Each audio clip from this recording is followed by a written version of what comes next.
കുട്ടികളെ എല്ലാവർക്കും പ്രിയങ്ക ട്യൂട്ടോറിയൽസിലേക്ക് സ്വാഗതം.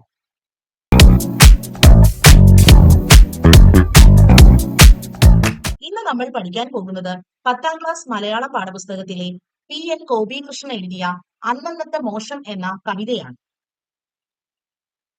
ഇന്നത്തെ ആധുനിക സമൂഹത്തിൽ മൊബൈൽ ഫോണും സാങ്കേതിക വിദ്യയും നമ്മുടെ ജീവിതത്തെ എത്രയധികം സ്വാധീനിച്ചിരിക്കുന്നു എന്ന് ഈ കവിത വ്യക്തമാക്കുന്നു.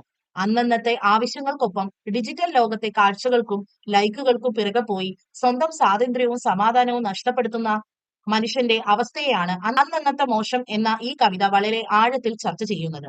കേവലം മിഥ്യാബോധങ്ങൾക്കപ്പുറം യഥാർത്ഥ ജീവിതത്തിന്റെ പൊരുൾ തിരിച്ചറിയേണ്ടതിന്റെ പ്രാധാന്യമാണ് ഈ കവിത പ്രധാനമായും നമ്മോട് പറയുന്നത്. ഇനി ഈ കവിതയിലേക്ക് കടക്കും മുമ്പ് ഇതെഴുതിയ കവിയെക്കുറിച്ച് നമുക്കൊന്ന് പരിചയപ്പെടാം. P.N. ഗോപികൃഷ്ണൻ മലയാളത്തിൽ ആധുനികതയ്ക്ക് ശേഷം എഴുതി തുടങ്ങിയ കവികളിൽ ഒരാളാണ് P.N. ഗോപികൃഷ്ണൻ. കൊടുങ്ങല്ലൂരിനടുത്ത് ശ്രീനാരായണപുരത്ത് P.K. നാരായണന്റെയും V.S. സരസ്വതിയുടെയും മകനായി 1968 ജനിച്ചു. GLP school Pappinivattam, high school Panangad, Christ college Irinjalakuda, government engineering college Thrissur, SN college Nattika എന്നിവിടങ്ങളിൽ വിദ്യാഭ്യാസം നടത്തി. കേരള സ്റ്റേറ്റ് ഫിനാൻഷ്യൽ എന്റർപ്രൈസിൽ ജോലി ചെയ്യുന്നു. കേരള സാഹിത്യ അക്കാദമി അവാർഡ്, ഓടക്കുഴൽ അവാർഡ്, ദേശാഭിമാനി സാഹിത്യ പുരസ്കാരം തുടങ്ങി പ്രധാന പുരസ്കാരങ്ങൾ അദ്ദേഹത്തിന് ലഭിച്ചിട്ടുണ്ട്. ഇനി നമുക്ക് കവിതയിലേക്ക് കടക്കാം. P.N. ഗോപികൃഷ്ണന്റെ അന്നന്നത്തെ മോശം എന്ന കവിതയിലെ ഓരോ വരികളിലൂടെ നമുക്ക് സഞ്ചരിക്കാം. മൊബൈലിൽ വന്ന ഒരു തമാശ വായിച്ച് എനിക്ക് വലക്കൈയിൽ ഒരു വിരൽ കൂടി മുളച്ചതായി തോന്നി. കൃഷ്ണമണി ഒന്നും കൂടി തിളങ്ങിയ പോലെ, കാലിൽ ചെരുപ്പ് ഇക്കിളിയിടും പോലെ. എന്റെ മനസ്സിന്റെ ഖജനാവിൽ തന്നെ ഇരിക്കുകയാണെങ്കിൽ ആ തമാശ വളിക്കും പുളിക്കും ചീയും. അതിനാൽ ഞാൻ അത് 150 പേർക്ക് വിതരണം ചെയ്തു. ഒരു തമാശ കൊണ്ട് 150 പേരെ കൂട്ടിയാൽ പിന്നെ നിങ്ങളല്ല. 150 വായനക്കാരുടെ കർത്താവാണ്, 150 സിനിമകളിലെ ഹാസ്യതാരമാണ്, 150 ലോകങ്ങളുടെ ഉടമയാണ്. ഇനി നമുക്ക് കവിത വിശദമായി ഒന്ന് നോക്കാം. മൊബൈലിൽ വന്ന ഒരു തമാശ വായിച്ച് എനിക്ക് വലക്കൈയിൽ ഒരു വിരൽ കൂടി മുളച്ചതായി തോന്നി. കൃഷ്ണമണി ഒന്നും കൂടി തിളങ്ങിയ പോലെ, കാലിൽ ചെരുപ്പ് ഇക്കിളിയിടും പോലെ.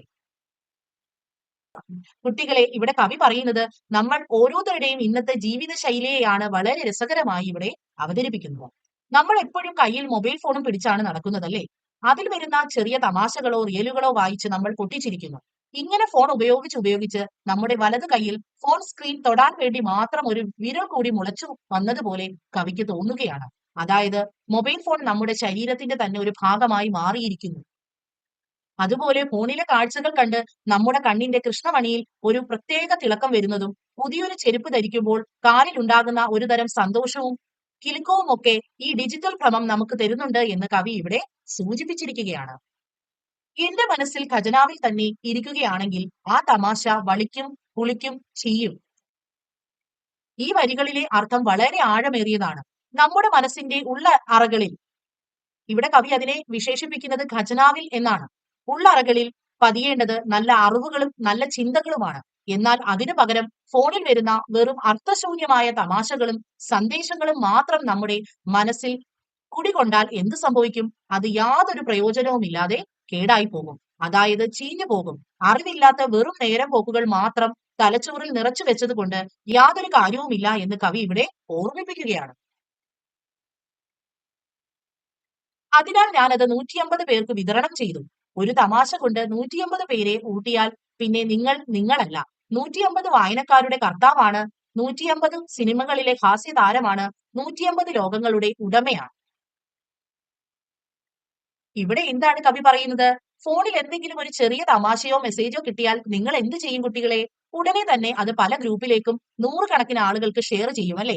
അങ്ങനെ നമ്മൾ ആ തമാശയെ വേറെ പലർക്കും നൽകി അവരെ ചിരിപ്പിക്കുമ്പോൾ 100 പേരെ ഊട്ടിയാൽ എന്ന് കവി ഇവിടെ രൂപകമായി പറയുകയാണ്. നമ്മൾ എന്തോ വലിയ കാര്യം സാധിച്ചുവെന്നും നമ്മളാണ് ആ ലോകത്തെ ഏറ്റവും വലിയ സംഭവമെന്നും നമ്മൾ വെറുതെ അഹങ്കരിക്കുന്നു. അതായത് സോഷ്യൽ മീഡിയയിൽ കിട്ടുന്ന കുറച്ച് ലൈക്കുകളും ഷെയറുകളും ഫോർവേഡുകളും കാണുമ്പോൾ ഞാനാണ് ആ 100 പേരുടെയും കാര്യങ്ങൾ നിയന്ത്രിക്കുന്ന കർത്താവെന്ന്, സിനിമയിലെ വലിയ ഹാസ്യ നടനെന്നും 150 ലോകങ്ങളുടെ ഉടമയെന്നുള്ള ഒരു വലിയ മിഥ്യാധാരണയിൽ മനുഷ്യൻ ജീവിക്കുകയാണ്. യഥാർത്ഥ ജീവിതവുമായി യാതൊരു ബന്ധവുമില്ലാതെ ഡിജിറ്റൽ ലോകത്തെ ഈ വ്യാജമായ ചിന്തകളെക്കുറിച്ചും ഭ്രമങ്ങളെയുമാണ് കവി ഇവിടെ വളരെ ശക്തമായി പരിഹസിക്കുന്നത്. കുട്ടികളെ P.N. ഗോപികൃഷ്ണന്റെ അന്നന്നത്തെ മോശം എന്ന ഈ കവിത നമ്മെ ഓർമ്മിപ്പിക്കുന്നത് എന്താണെന്ന് മനസ്സിലായില്ലേ? മൊബൈൽ ഫോണും സോഷ്യൽ മീഡിയകളും നമ്മുടെ ജീവിതത്തിന്റെ ഒരു ഭാഗമായി മാറിയത് കൊണ്ട് തെറ്റില്ല. എന്നാൽ അതിന് അടിമകളായി മാറി വെറും മിഥ്യാധാരണകളുടെ ലോകത്ത് ജീവിക്കാതെ യഥാർത്ഥ ലോകത്തെയും ചുറ്റുമുള്ള മനുഷ്യരെയും തിരിച്ചറിഞ്ഞ് ജീവിക്കാൻ നമുക്ക് സാധിക്കണം. ഫോണിലെ ലൈക്കുകളും ഷെയറുകളും അല്ല യഥാർത്ഥ ജീവിതം എന്ന് ഈ കവിത നമ്മെ പഠിപ്പിക്കുന്നു. പ്രധാന ആശയം എന്തൊക്കെയാണെന്ന് നമുക്ക് നോക്കാം.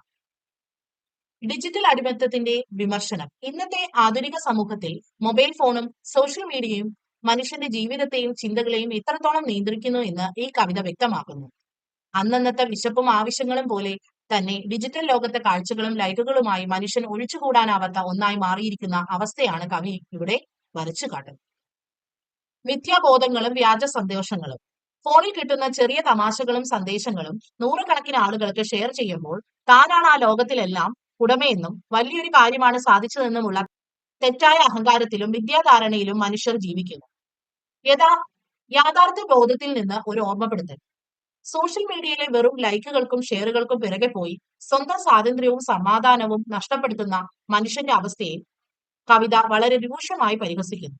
കേവലം മായാ കാഴ്ചകൾക്കപ്പുറം യാഥാർത്ഥ്യ ജീവിതത്തിന്റെ പൊരുൾ തിരിച്ചറിഞ്ഞ് ജീവിക്കേണ്ട പ്രാധാന്യമാണ് അന്നന്നത്തെ മോശം എന്ന കവിത നമ്മെ ഓർമ്മിപ്പിക്കുന്നത്.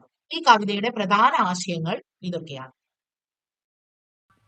ഈ വീഡിയോ നിങ്ങൾക്ക് ഉപകാരപ്പെട്ടെങ്കിൽ ലൈക്ക് ചെയ്യാനും ഷെയർ ചെയ്യാനും മറക്കരുത്. കൂടുതൽ ക്ലാസുകൾക്കായി ഇപ്പോൾ തന്നെ പ്രിയങ്ക ട്യൂട്ടോറിയൽ സബ്സ്ക്രൈബ് ചെയ്യൂ.